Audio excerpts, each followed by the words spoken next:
Take a look around lively old London, buzzing crowds, we sweat and we revel, red-cheeked shouts and songs in the flicker of the gaslight. Eager blighty bursts from the cobblestones, racing, climbing, blooming fertility, born from secret seeds that are scattered in the night time. London is fed upon the meat of the dead. They're one shallow inch below the town. Underground, underground, leave them underground.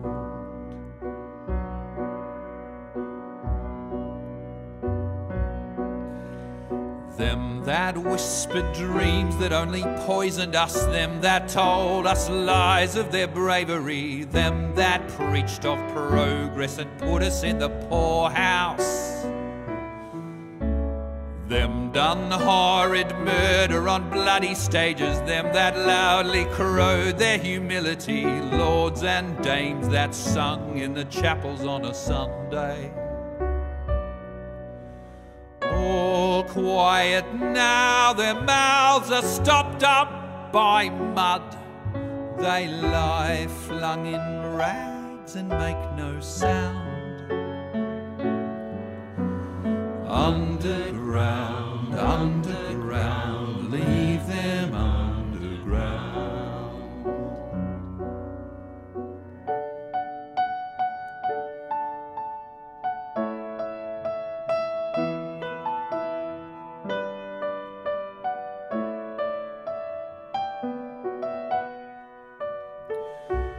Those who fought for something better, those who taught by how they lived, loved ones taken long before their work was done. Underground, underground, leave them underground. Underground, underground, leave them underground. Underground, underground, leave them underground. Underground, underground, leave them underground.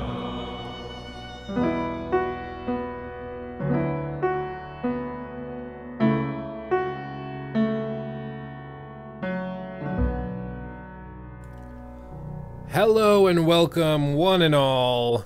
That was Underground by Austin Wintory is his name. He is a British composer, I do believe.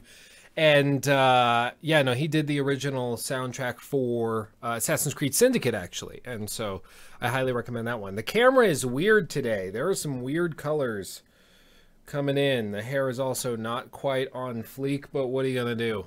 You're going to be a bad boy. That's what you're going to do. So yeah, I don't know what that is. It's looking like weirdly unsaturated. I don't know. Let me see if I can tweak it. Make it look a little warmer, a little bit less gross. A little better. I'll take it. Blue steel. Hello. So yes, we're about to get going. We are set up for a fun show this week. No Luke show again. Sorry for that. I'm trying to find a good place for the Luke show. Primarily, the reason I set up the Luke show originally was for a guest to come on the show, but for technical reasons that hasn't worked out. So I might put that show just on hold and then we come back to it later, like in a month or two. Or I might try to just do them sporadically when there's something to talk about. I'm not really sure yet. I kind of have to, I kind of have to figure that out, but that's what we're doing here. Today, what we're going to primarily be talking about is Kingdom Come Deliverance, which launched just yesterday. Was it yesterday? No, it was a couple days ago. I think it was the 13th. Whatever day it released, it just came out, and it's got a lot of elements to it that we're going to talk about. And if you see me playing with this thing, this is like one of those cash clips, like, you know, those things. It's just leather, and it's meant where you keep your cash in the frickin' front, then the magnet holds it in place. It's really nice. If I used cash, I'm sure I'd use it. I just don't use cash anymore. I've never really had the need. And I find myself being more financially unresponsible when I use cash. It's weird. You'd think that you'd be extra responsible because you have like a physical amount of money in your hand that, you know, once this is gone, it's gone. But I weirdly get more financially irresponsible. Did I say unresponsible? That's stupid. I'm terrible. I get irresponsible with money once I have cash. I don't know why. I think it's because I'm thinking that there's two groups of money. Like there's cash and then there's the card. So I'm covered if I run out of cash, and so I spend it all. Either way, I just don't use cash. But this thing is super fun to play with. It's real leather, and the magnet is really powerful. So it's just fun to kind of mess around with. It's like a fidget spinner for men who don't use cash. It's fantastic. So little on the side there. I don't know where that came from, but what's that? I don't know what that has to do with anything, but nonetheless, it's there. We always like to start out the show also by mentioning what we've been playing. So I want to hear what you've been playing as well. I also want to give a shout out to Josh Lamer, who might be watching right now. But he won the copy of Crusader Kings 2 with the Old Gods DLC that we talked about last week. So congrats to him.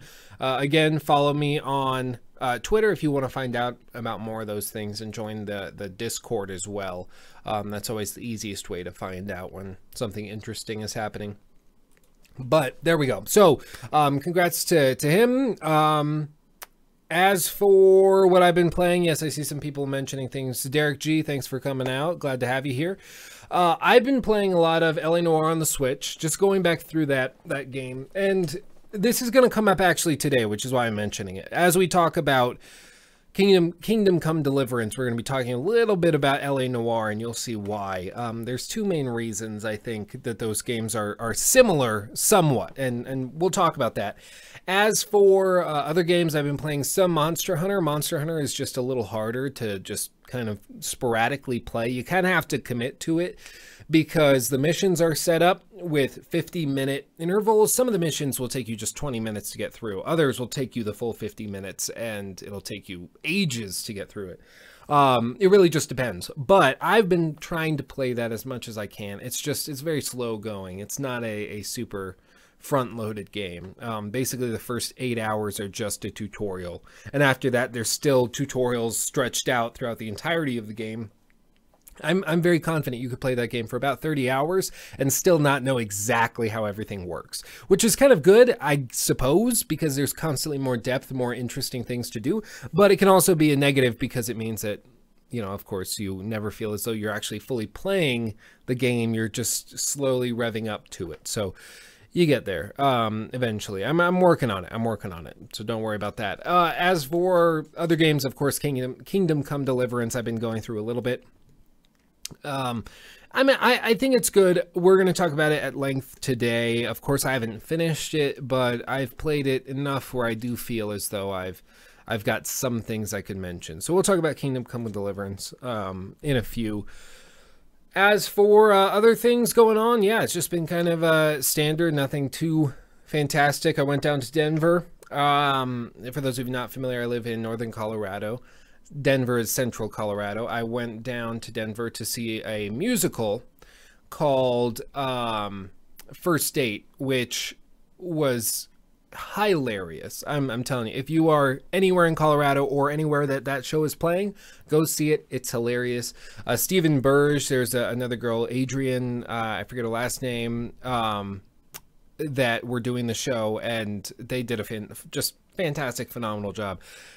High praise to those guys. So I do recommend that you see that if you're able to. But that was kind of my highlight of this past week. We went to see that for Valentine's Day. There were a lot of Valentine's Day jokes about it. It wasn't strictly a show designed for Valentine's Day. It just kind of landed there. Oh, can you imagine if I was a pot smoker? I wouldn't be able to do it. I'm one of those like total a-holes when you're like, why don't you smoke pot? You could probably use like a couple chill sessions. Some like you could probably use it because it'll chill you out, make you more relaxed. And I'm the guy that says, well, no, I'm worried it'll ruin my motivation and I don't see the utility. Like, I'm that a-hole. Just get over yourself and smoke a bowl. I've had so many cases, and this is, I mean, I don't know how much of my audience like smokes pot or does extraneous drugs or whatever. I mean,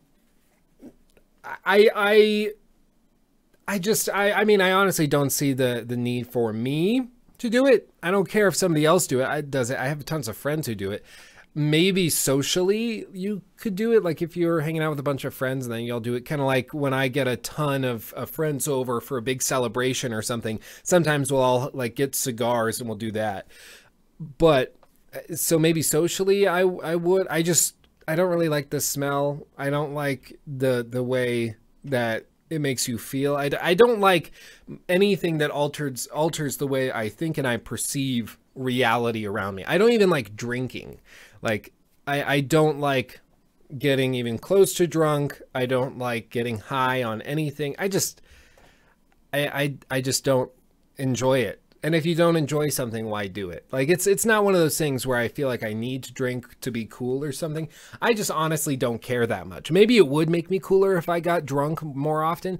I just really don't understand it. Yeah, neat. Damn, you probably hate sex too. What's the utility of that? Yeah, can you imagine? No coffee. Just tea today. Do I have any vices? Probably coffee would be my main vice. Sugary drinks mainly, I think, is my issue. I usually rely on them for energy, and I gotta stop doing that. Part of the reason I'm having some tea for this show instead of a massive jug of coffee that's filled with sugar and caffeine. But it would be helpful. It would help me do it, and I don't really care if it's like bad for me in the moment, because I can just go and do a workout and make up for it. But you know, this is notably better. It's cheaper. Might as well just do it. I only smoke pot at parties. Or like Alex Jones, where people asked him, he went on Joe Rogan's podcast and smoked a little bit of weed on the show. And he went to like his divorce hearing and they asked him about it. Why was he smoking pot? And, because they were trying to figure out who should get the kids, as far as I understand it. And he said, well, every year or so I got to go and smoke the pot just to find out if George Soros is adding anything to it, making sure he's not adding mind-altering drugs to it. Just make sure that the potency is still where it needs to be. That's a unique excuse. I'll give you that, good sir. I'll give you that. Yeah, no, everything about Alex Jones is hilarious to me. We all miss the cat, we all do miss the cat. Oh my goodness. Fraser says, I've just put 30 hours into AC Origins and my mind is continually being blown. Could you surmise your thoughts on the franchise direction, Luke? What I can say is, I mean, we've seen symbols and kind of signals that we thought were signaling where the franchise was going. Black Flag, we thought that's where the franchise was going, much more open. Of course, it was made by the same team that did Origins. And, of course, after Unity and Syndicate, it didn't go in that direction, and clearly they were, going somewhere else. And it was just that one team that did that experience really, really well. So we'll see where it goes. If they can double down on what they did with Origins, the other teams, they'll be on to something. But that's the issue, is that whatever is the next Assassin's Creed game started development about 2 years ago. So, I mean, because Origins started right after Black Flag. So it started like 2013, 2014. And so most of Origins was designed before even The Witcher 3 came out, before Fallout 4, before all of these big games that kind of attempted to rewrite the book on open world exploration-based games. So maybe the next title will kind of take a lot of this these lessons that they learned and apply them into the game and double down on what they did with Origins. But the big thing is that people will say, well, look how successful Origins was and how much people like that. Clearly they'll do that again. Not necessarily, because they already decided what they were going to do after this before the game released. So it doesn't really matter. So that's my thoughts. Hopefully they double down and they just make a bigger, badder version of Origins, basically. As to whether or not they'll do that, I actually kind of have my doubts. Hopefully they do, but it's a little too late for them to shift that direction significantly if they decided to do something else and to go back to the multiplayer or whatever. So we'll just have to see. Luke, check out Owen Benjamin. Sounds familiar. Sounds familiar. Yeah, let me know if there's any issues with the audio. Do you do these kinds of streams a lot? Talk Gaming we do about every week. We'll get into the gaming portion of it very soon. Don't worry, we're going to talk about Kingdom Come. Yeah, this part of the show we do about once a week, and then I'm looking at pushing the Luke show and doing that maybe once or twice a week as well, just to be able to talk about whatever we want. The big issue right now, of course, being that YouTube still only has the time allotment in my life as like a casual hobby, unfortunately, even though I'm trying to make it more than that.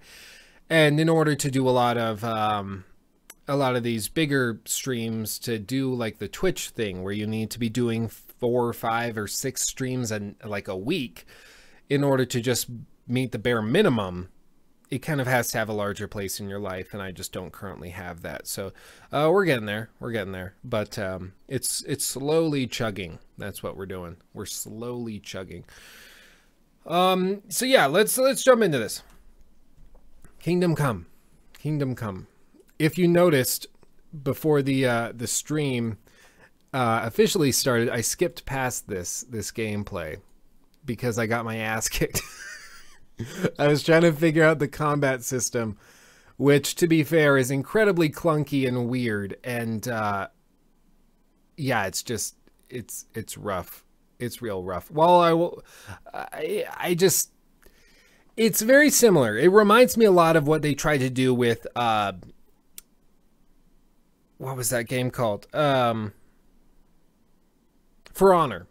For Honor, the directional combat, which seemingly was a good idea and was somewhat interesting and easy to get your head around. This version is much clunkier, especially if you get more than one enemy involved.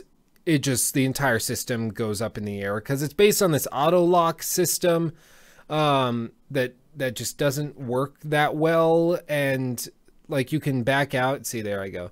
Like, you can back out of this, and you can back out of like locking on one character, switch to the other. But then if he attacks you, you know, then the combat system could have been improved. The combat system is definitely one of the weakest parts of it. As for other elements, graphically, of course, as you can see, it's very beautiful. The reason I brought up L.A. Noire is because the faces, people's faces, there's something really weird about it. Like, watch this cutscene that's about to play. There's basically 2 possibilities. I'm not sure. I haven't watched the development vlogs of this. I'm not sure how this was created. It looks as though they did direct texture mapping onto meshes, scanned from actual actors. Look at that pop in. Wait for it. There we go. That's the other thing. There's some real glitches and optimization issues. I was able to get steady 60 FPS on a 1070 with high or very high settings on everything. But even with those high or very high settings, as you can see, there's still some mad pop in. There's still some issues with textures loading in. It doesn't work super well. As for the faces and the realism, I think there's 2 things.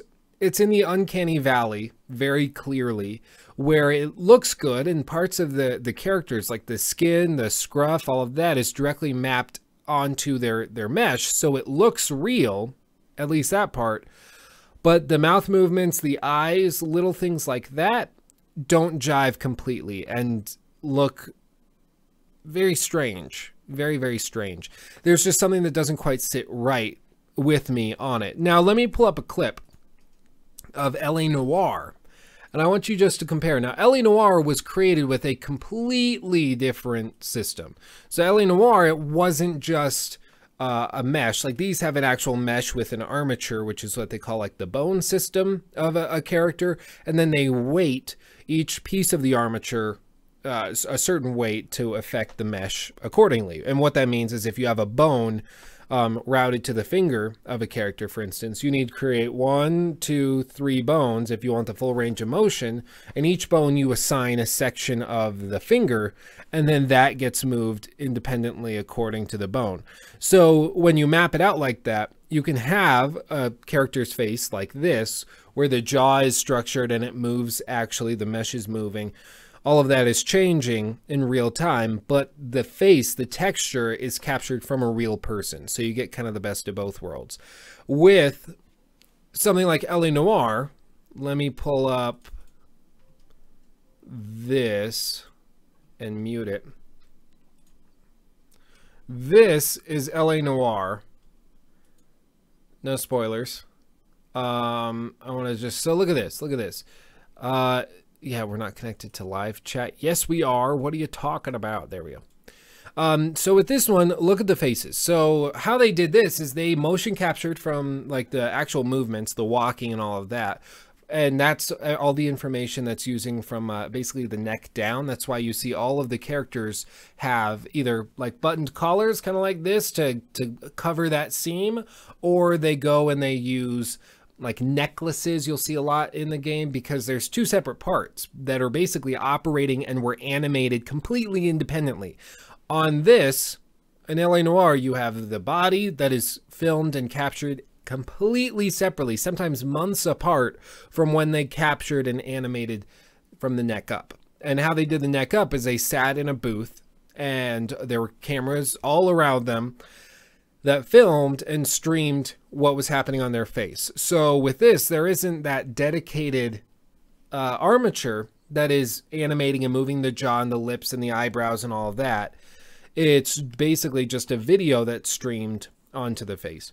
Now, that is one reason I think that these games visually remind me of each other, is because they both use mapped on physical real life textures as opposed to ones that were created just for the game. If I skip ahead to a moment, this was in the playthrough where I decided to read absolutely everything. But you see, like, there's these weird moments where it just doesn't look quite right. It's still impressive. It looks good, especially considering this was 2011. It's still phenomenal. And even on the Switch, it's really, really good. This footage was captured on PC, but it does look really, really good, especially when you take into consideration when it was taken from. With Kingdom Come Deliverance, of course, they had a smaller budget, but again, they are operating 6 to 7 years after LA Noire was released. So you'd have to think that those at least somewhat balance out. But there is something similar about these, at least to me, and how they look in their perception. It just doesn't quite look right to me. And I think it's just because it's stuck in that uncanny valley primarily. It's just really weird. It's really weird to me. So visually, that does bug me. It's something I wish I didn't notice and wish I could just mentally check out of. But yeah, no, there's something, especially with the eyes, the eyelids and eyelashes, there's just something weird about it. And sometimes you'll be talking to a character like in a sequence just like this, where their faces, they'll say something and it's just like that, where it's like, who just like talking is and jerks their head forward. You don't do that. So there's some things that are just weird. And you can tell they had these systems where they set up basic animation moves based on what they're saying, and they can quickly animate the scene from there. So it's a dynamic system and they can do a lot of content quickly. Issue being, I don't think they did it well to begin with. So those base movements, like some of them, like this hand gesture and the head tilt and maybe a slight nod, is good and makes sense. And if you want to know more about this, watch, like they have at the DICE development conference, you can see all sorts of development vlogs and people who do this for a living explaining it in detail. And so some of the animation sets can be good, but of course some of them can be a little more jerky and just don't look quite right. And that's why it just seems weird. But of course, Kingdom Come Deliverance was not sold and marketed based on its animation. As you can obviously tell, it was marketed on the idea that it is a big, vast RPG that is very ambitious, made by a small team, and they're trying to do something significant where you can play it any way you want. There's consequences to each and every single one of your actions. Excuse me. And if you screw something up, you're screwed, and not just you, but many other people in the game could also be screwed as a result of your actions. It's a very ambitious project. Now, the issue with ambitious projects is that the scope increases so large, it's very hard to maintain quality across all of that.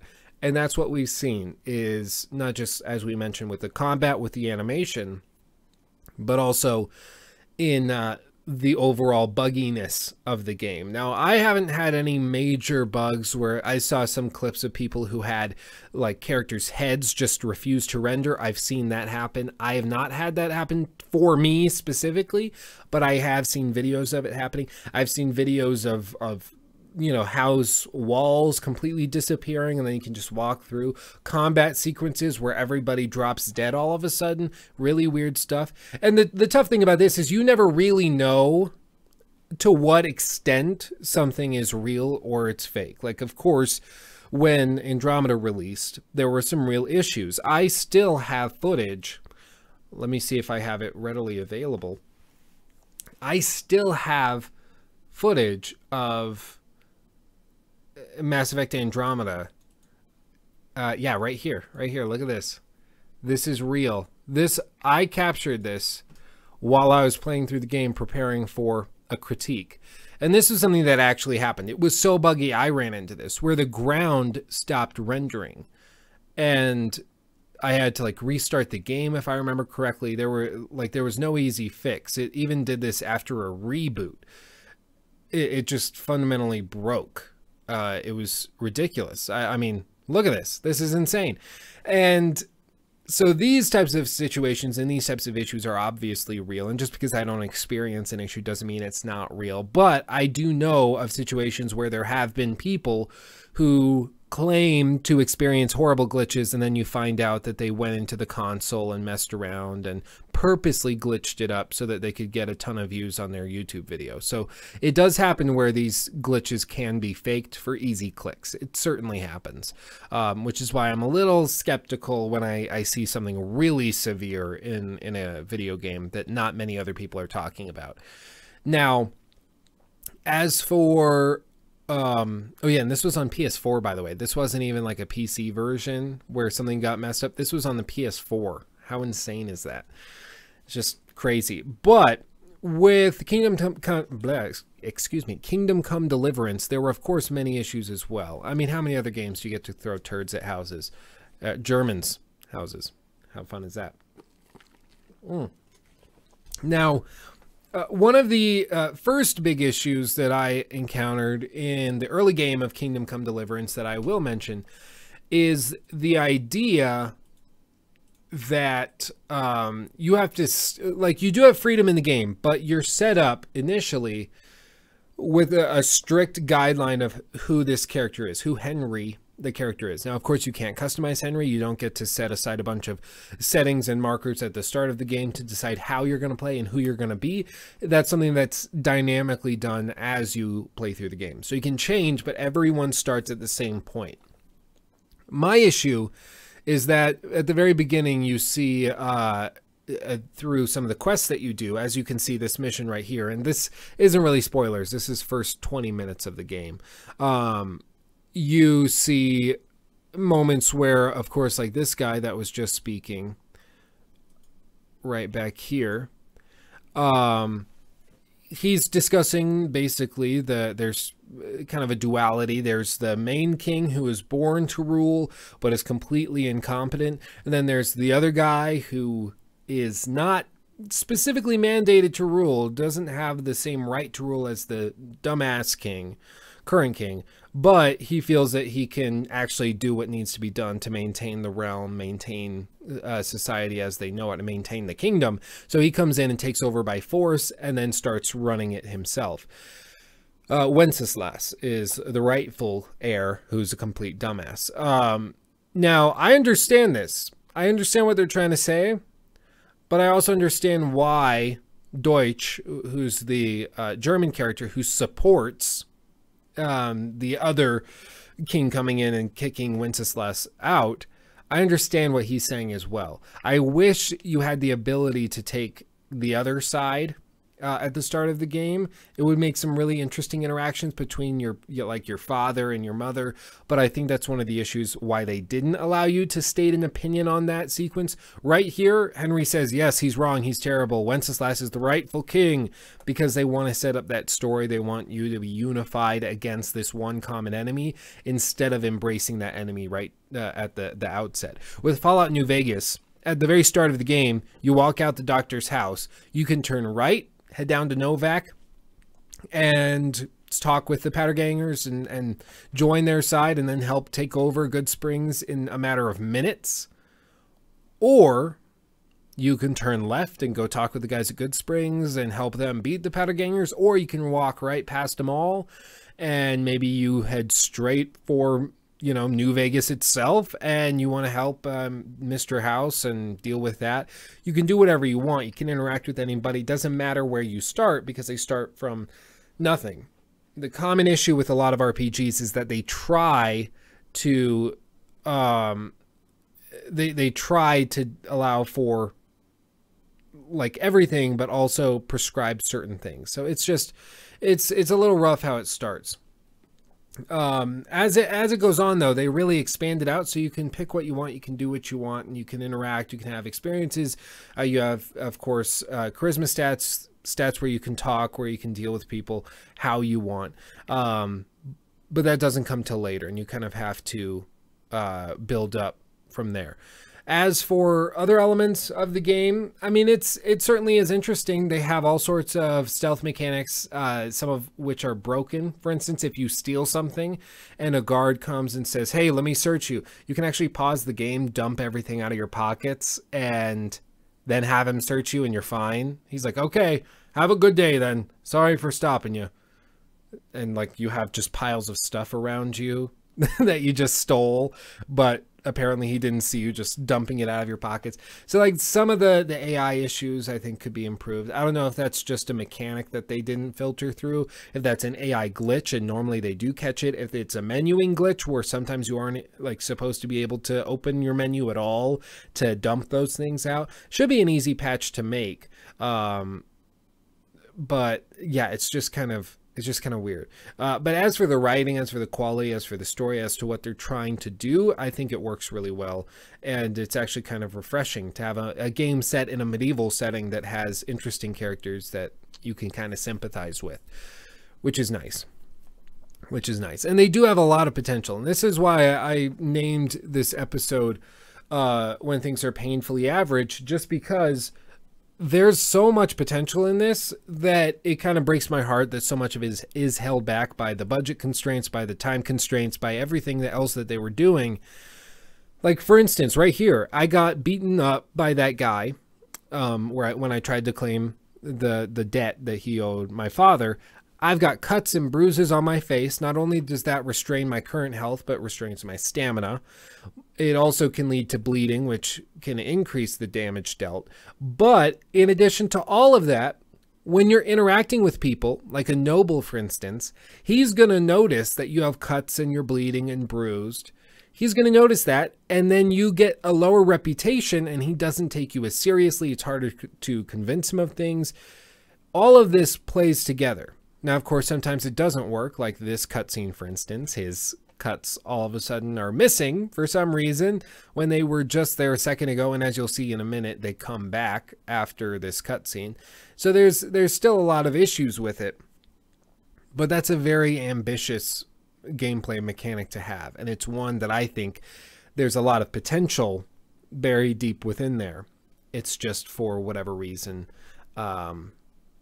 not quite polished to where it could be, which is a little unfortunate. And yes, you can improve speech skills, you can improve all sorts of skills as you want to, in a very Skyrim-esque way. The more you use them, the more they can improve. I think they just, yeah, I agree, Sage. I think given time, they'll polish it up, they'll fix it up, and it'll work out. And hopefully they've gotten a ton of money as the result of this initial launch. I just hope they continue to patch it up, they continue to fix it up, and they can get it back to where they initially wanted it to be. But again, anybody who knew anything about this game knew it wasn't going to be a perfectly polished diamond at release. It just was never going to be that. And, you know, I don't think that that's a terrible thing to notice. It's just a reality of small indie titles and indie games trying to do something insanely ambitious. Even for a company like, you know, Bethesda to release a game like this would be ambitious. So it's really interesting. I applaud them for trying to do something so ballsy. Dave says one big patch is due in 2 weeks, another one in 4 weeks. We know they know about these issues. Oh, I'm sure. I don't know how they couldn't. And I'm sure they're working to fix it. It's just a matter of why these issues are happening, how easy they are to fix, and whether or not they can be fixed. I mean, sometimes there are issues just with the way that they design something where it's just not going to work. Like the combat system, I don't think you can like patch up the clunkiness of it directly. I think it's just how it is. I think it probably, once I get the hang of it, it'll be better and tolerable, but it certainly is not on the level of some other combat systems in similar titles. And that's kind of to be expected, actually. Warhorse is a very passionate dev studio. They love their game. Oh yes, you can tell there's a lot of love in this title. There's a lot of love in it. I just hope they can, you know, keep it up, patch it up, take care of it, and get it to where it needs to be. Like even freaking No Man's Sky is being patched up like crazy, and it's apparently now, I haven't played it since all these patches, but apparently now it's actually a semi-decent game. Some people love it still and play it. You know, I'm not one of those people, but some people apparently do really enjoy it. So if a developer really cares about something, they can commit to it and they can make it happen. It's just a matter of continuing that and making sure that they can really take care of it. But yeah, what are your thoughts on freaking Kingdom Come Deliverance? Those of you who have played it, I've seen a couple comments from people, but I'd like to hear your thoughts.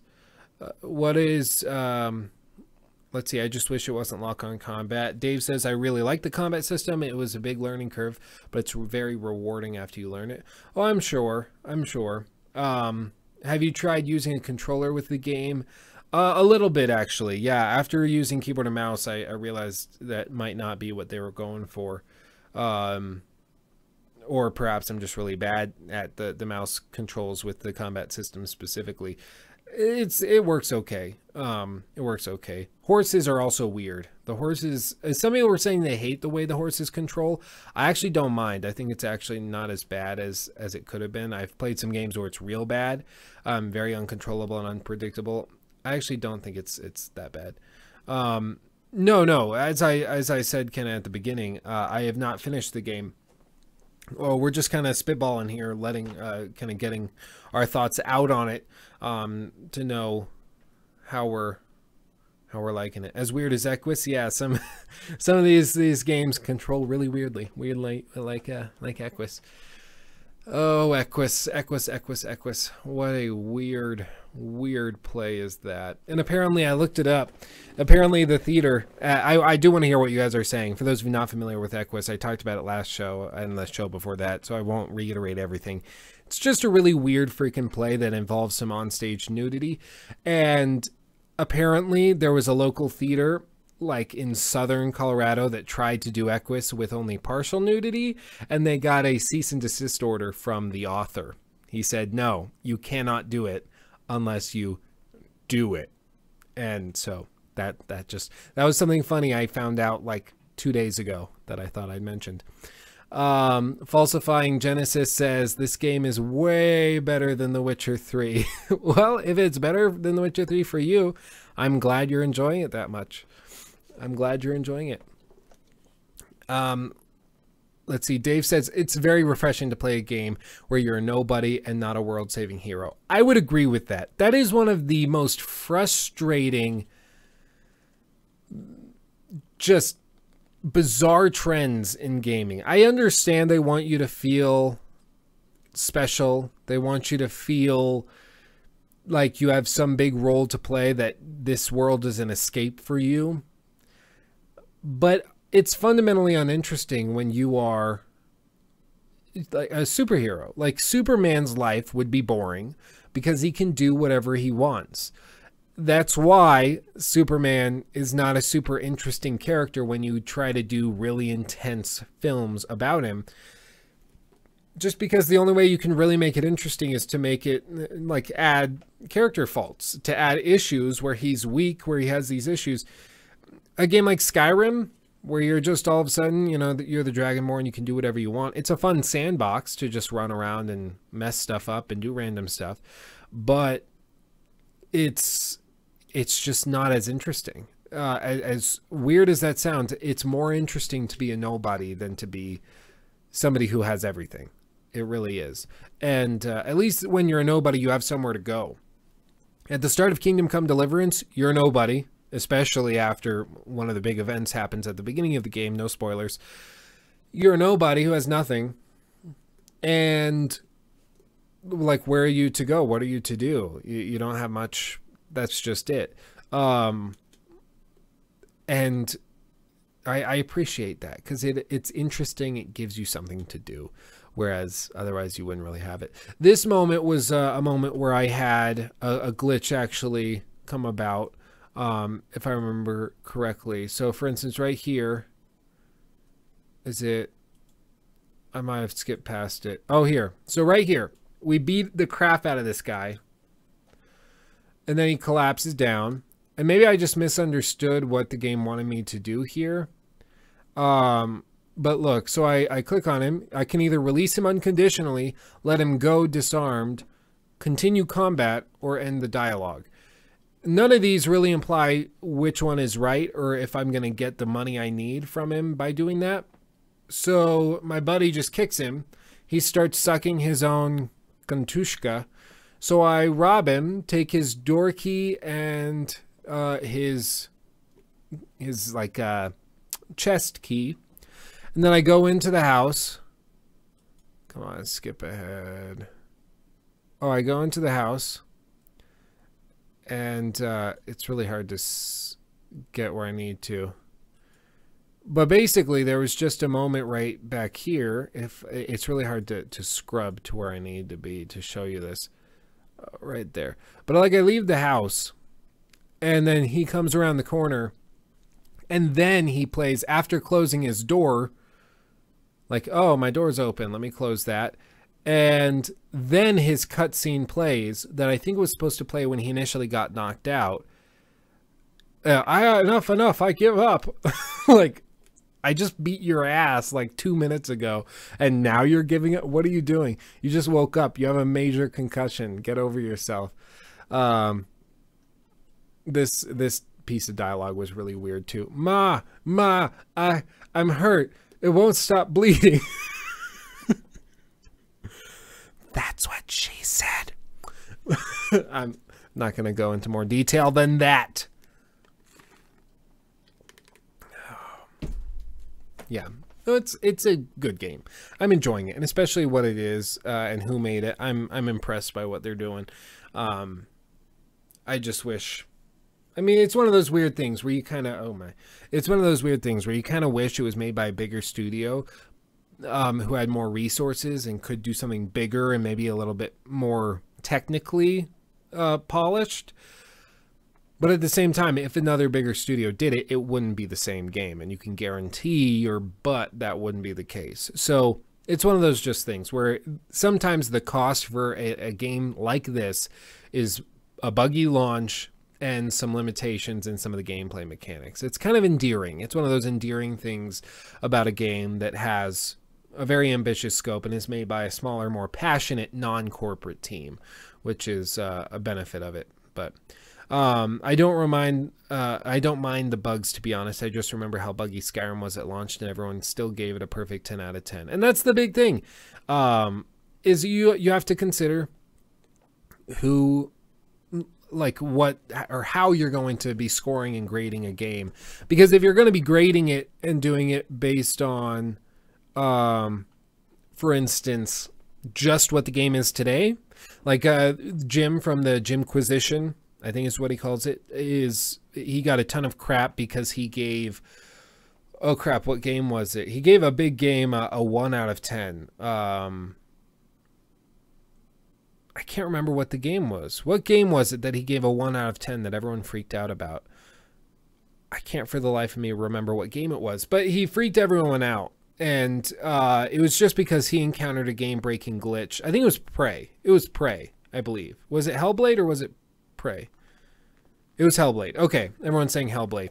I think it was IGN who gave Prey like a 4 out of 10 because they got a game-breaking glitch. But yeah, Hellblade, he gave it a 1 out of 10. Now that game, when it works right, is certainly not a 1 out of 10. But he gave it a 1 out of 10 because the game in its current state was broken. So when we're reviewing a game, are you, like, it kind of depends on who you're asking. If you're asking somebody like IGN or Jim, apparently, he's trying to grade it based on, like, how the game is and functions at that current moment. So if you wanted to buy the game, you would know whether it was worth buying at that particular moment. But the issue with doing it that way is that then you have to upgrade, or rather update your review every, like, probably every week, every month when they patch it. That gets really messy. So then you have to try to review things and critique things on the scale of what's the game trying to do, and what would this game do in theory if it worked properly the way it's designed and the way it hopefully will work once it's all patched out. But that in and of itself gets messy, because Andromeda, if it were not broken and if it were patched up, probably could be a pretty good game. But there's no way anybody's going to review that game and not give it a failing grade. So there's just a lot of weird elements to reviewing that can cause a lot of issues. It's just weird. But yeah. Noel says you can't give a rating based on the potential of a game. A review should be based on the current state. If developers release unfinished buggy games, that's on them. Well, yeah, I would agree. I can kind of see both elements to it and both sides of it, which is the weird thing, because I can understand where both sides are coming from. That's why I think there's no right answer inherently. Some reviewers, I go to them to find out what the condition of the game is on launch day. Like, that's why I do it. I don't go back and rewatch, like, I'm trying to think of an example, maybe like a GameSpot or IGN review from 2 years ago to find out the overarching benefit and pros and cons and way that the game and gameplay works.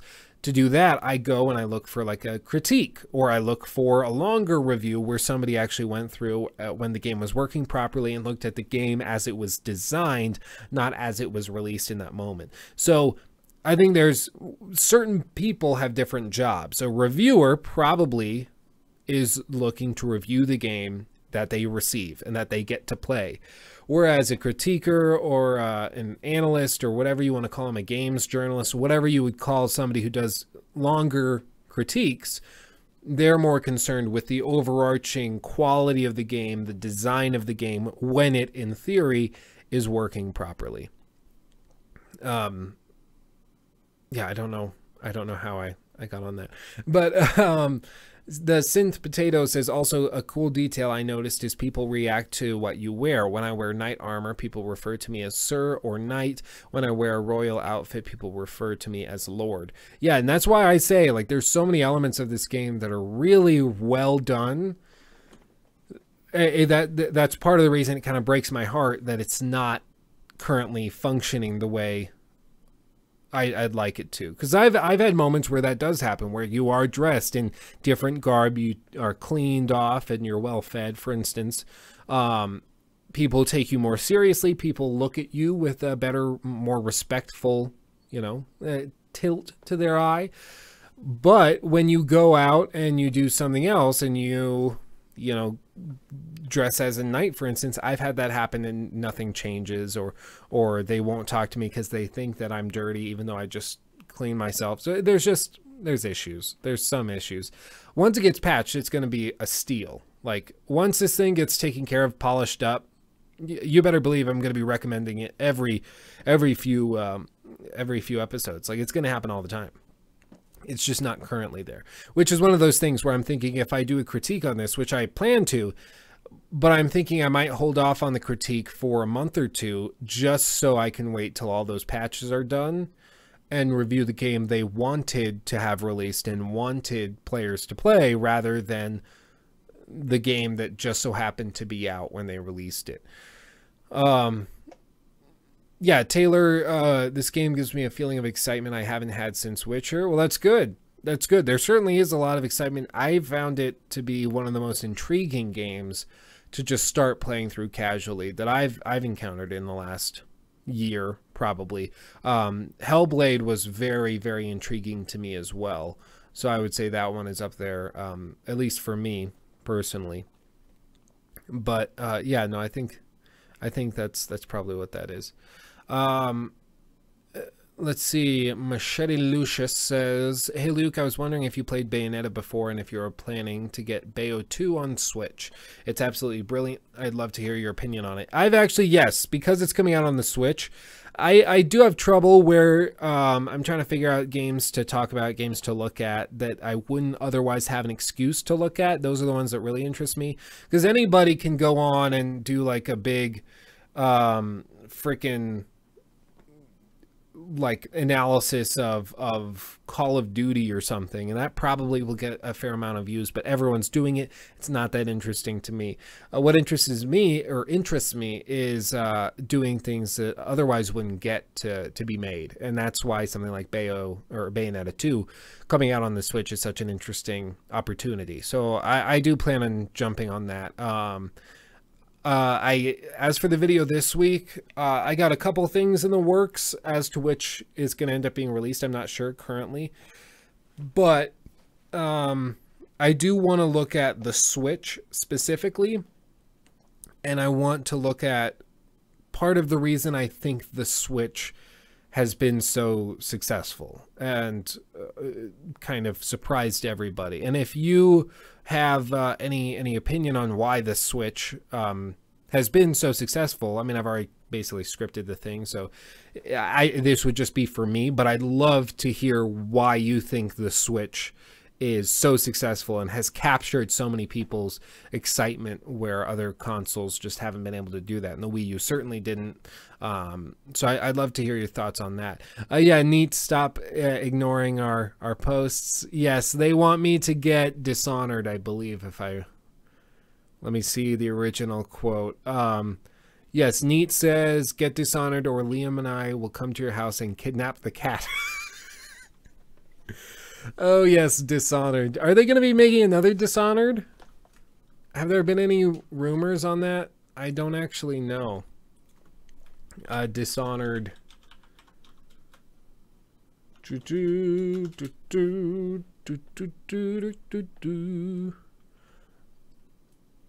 Let's see. I'm not sure if they've mentioned anything.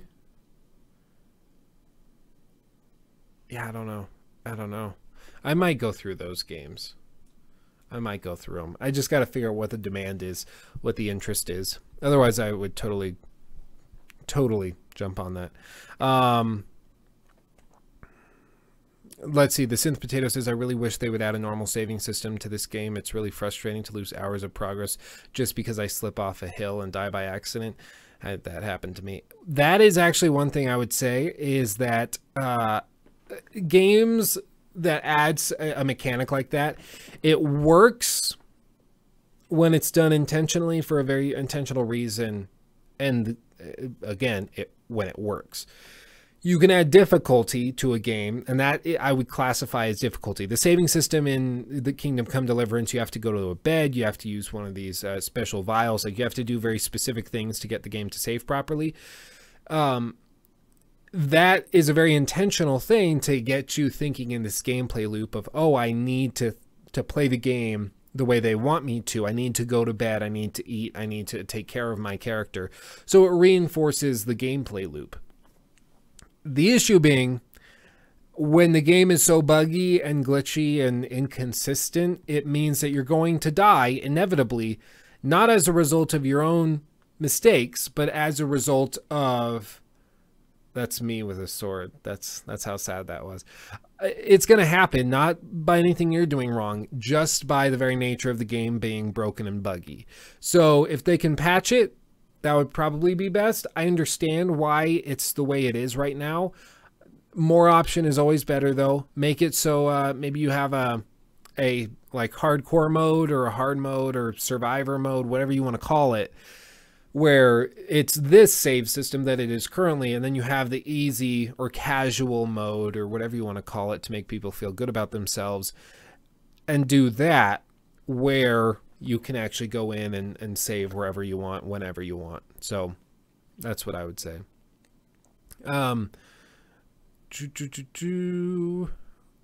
Let's see. Aiden says, I'm having glitches and difficulties finding people that start quests, so I'm struggling to play this. I can't afford, or I can't find report to the bailiff quest standing at marker, and I tried changing time of day.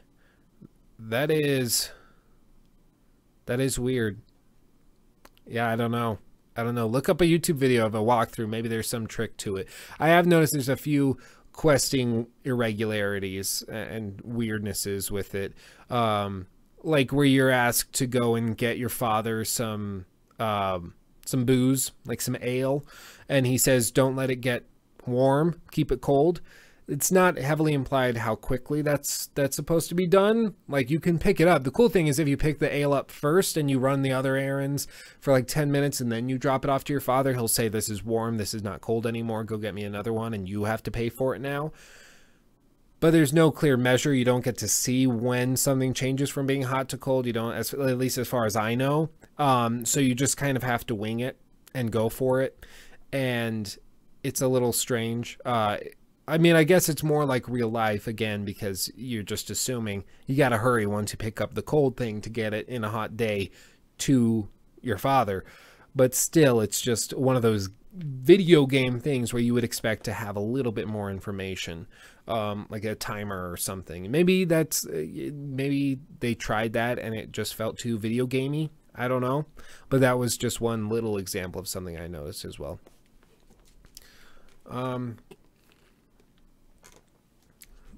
Yeah, I mean, I do appreciate that they're not hand-holding, certainly.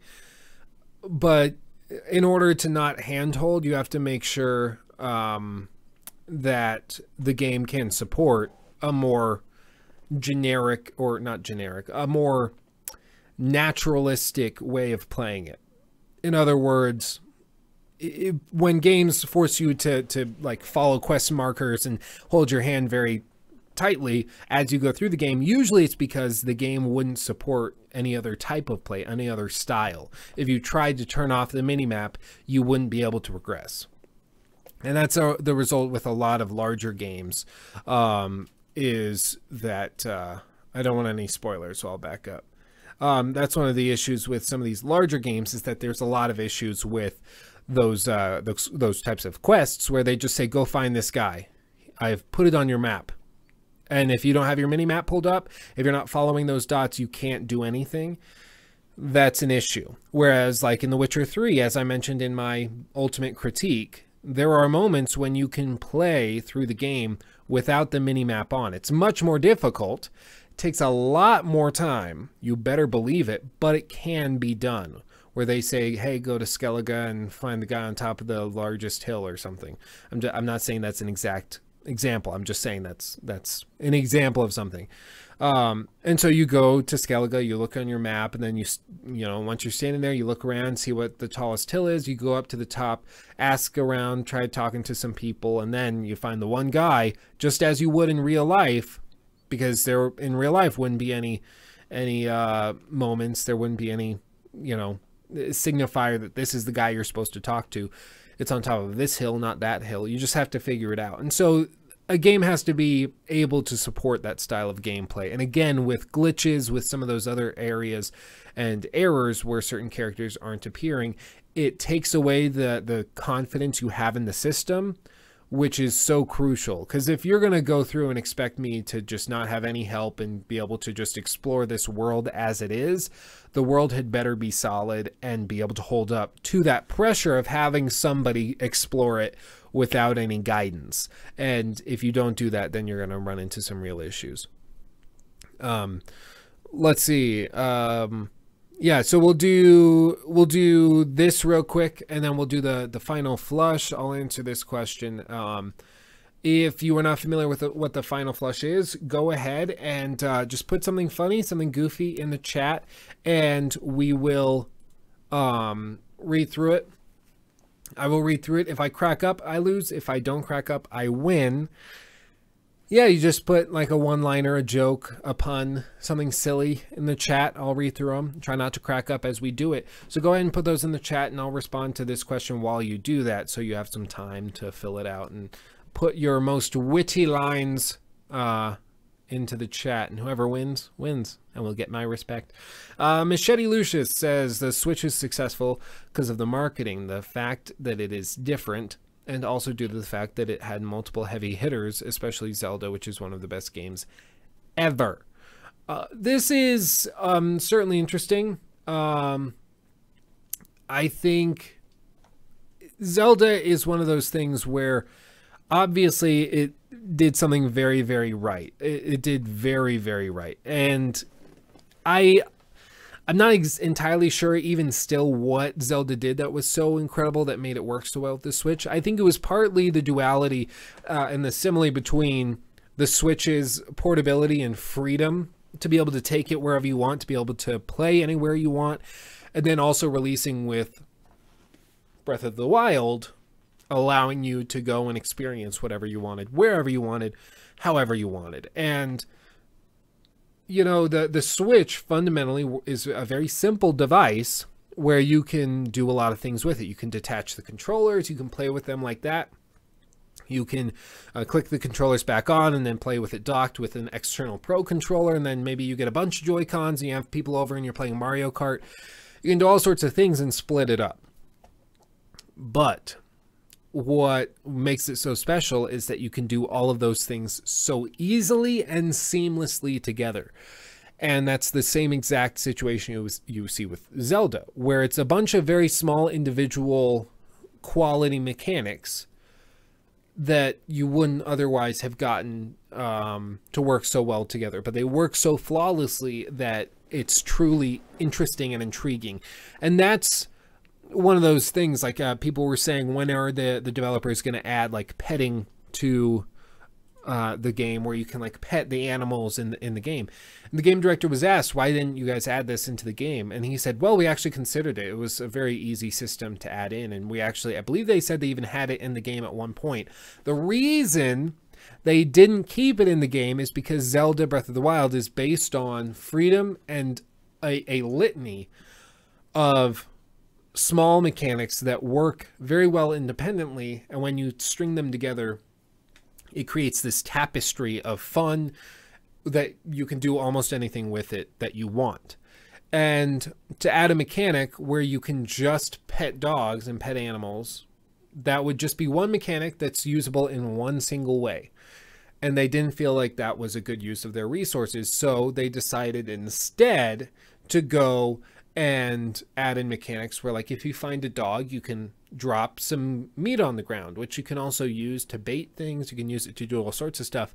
But if you do that enough, then the dog will get excited and will lead you to a chest of treasure buried by a tree. And that's something you would never experience unless you thought, I wonder if I give this dog some stuff, if he'll help me out and lead me somewhere interesting. So I think the Switch, the way it works, ties so neatly in with how Zelda works that they complement each other so phenomenally.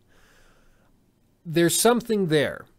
There's something that, I don't know if it was intentional. I don't know if that was part of why they structured it and created it that way. Of course, Breath of the Wild, they started development well before the Switch was even an utterance. I don't know if the Switch was developed in conjunction with Zelda, but obviously there's some element of video game philosophy inside the Switch and Breath of the Wild, and when they come together, it makes something really phenomenal. But that's just my opinion. Those are just my 2 cents. Let's go for the final flush. Are you guys ready? Are you guys set? I need to set up the stopwatch. Where the fudge is my stopwatch. Here we go. Are you ready? Are you ready? I'm ready. Stopwatch started. Here we go. It's gonna skip past. Yep, there we go. Crap. I lost it. Okay. 2 elephants meet a totally naked guy. After a while, one elephant says to the other, I really don't get how he can feed himself with that thing.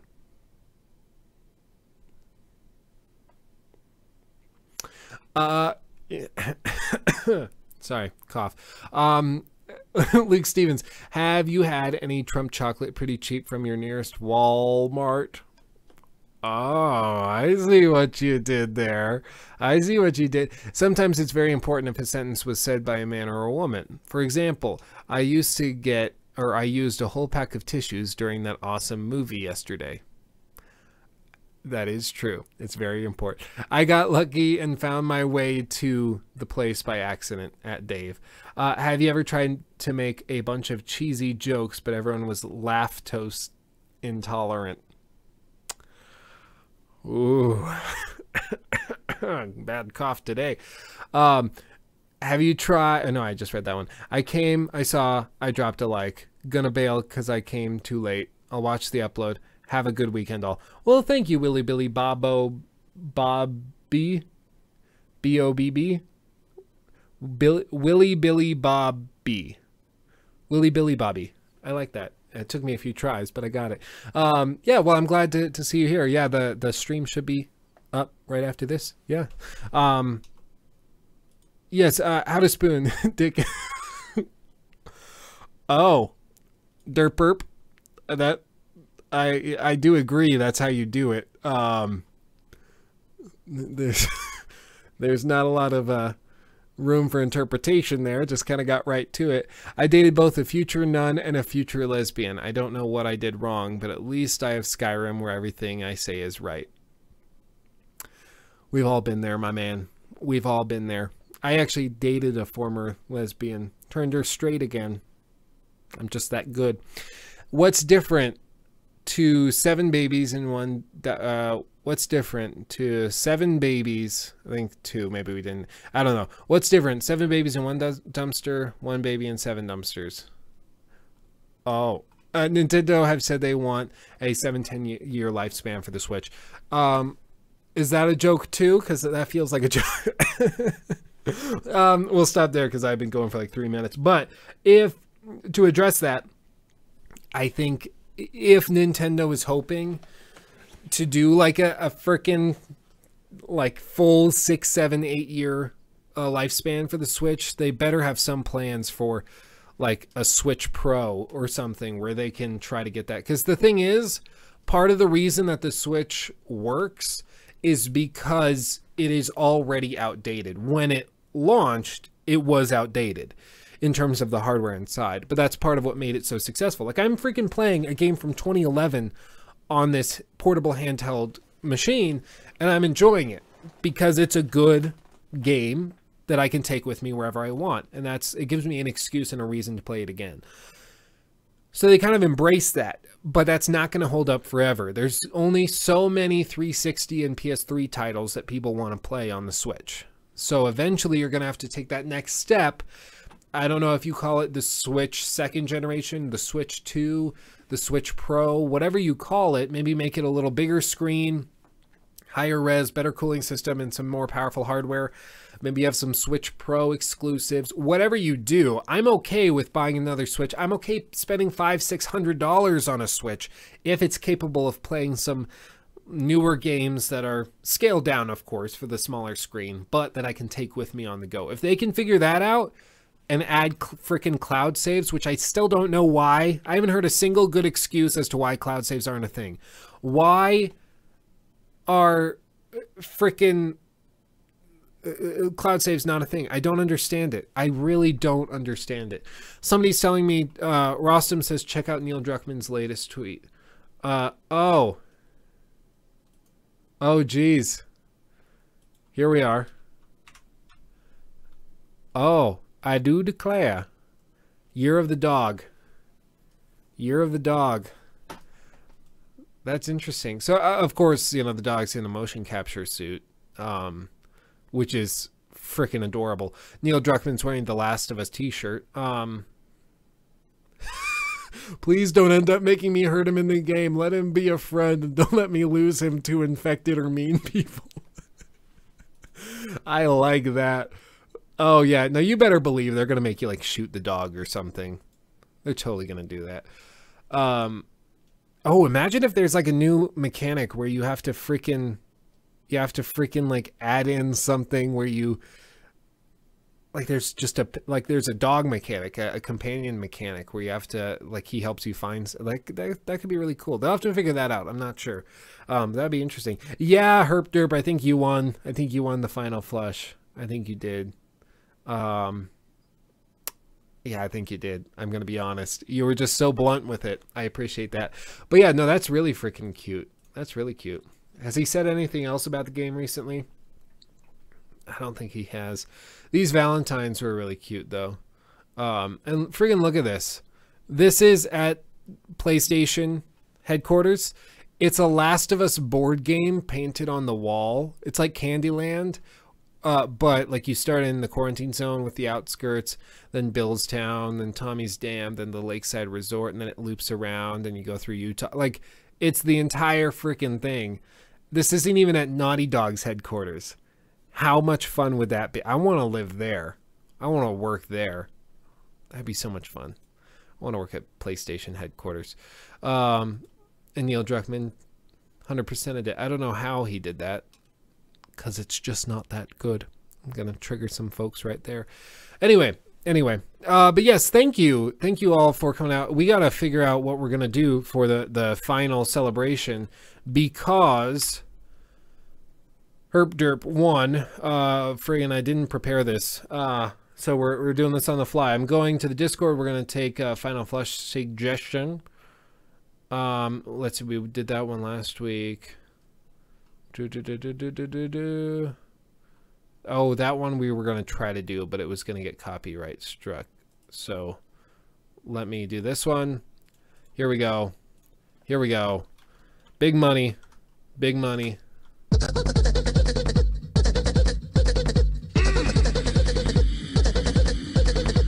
Did we watch this one? We might have.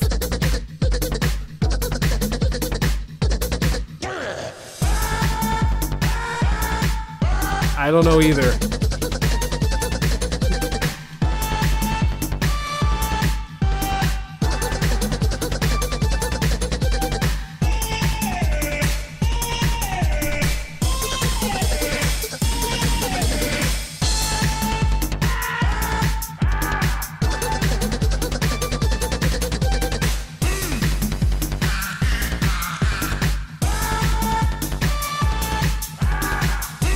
What a way to end the show, right? That's it. That's the entire thing. It's just that. I think it's by, yeah, Placeboing. Great work over there. Highly suggest you check them out. They've got some fantastic stuff. But that's all I got to say today. Thank you for coming out. Thanks for watching. We got some stuff in the works. Hopefully it'll be out sooner rather than later. And hopefully my work schedule works out where I can, you know, try to get some more consistent stuff figured out. And, Yeah, I'm trying to be very vague intentionally. It'll make sense, I promise.